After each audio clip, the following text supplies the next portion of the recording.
Welcome to our channel. Today we how to update Walmart Marketplace listings with feed optimization step by step clearly. Start by logging into your Walmart Seller Center account.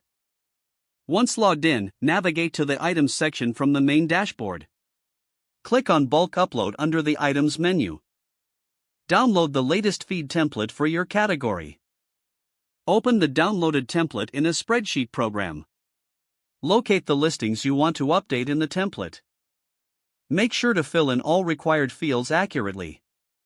Pay special attention to the title, description, and keywords for optimization. Use relevant keywords that reflect the product for better visibility.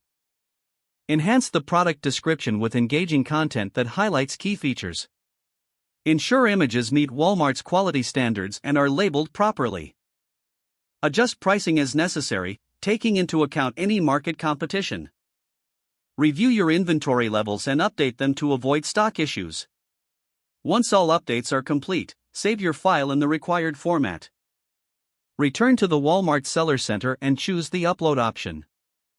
Select your updated feed file from your device. Click the Upload button to submit your changes. Monitor the upload status for any errors or warnings.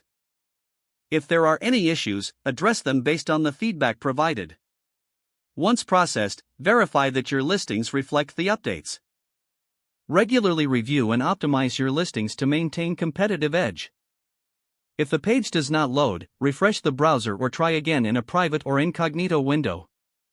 Make sure you are using the correct email address, then retype it carefully to avoid small typos.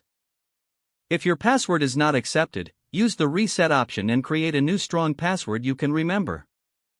Check your spam folder for verification or security emails, then complete any requested confirmation steps.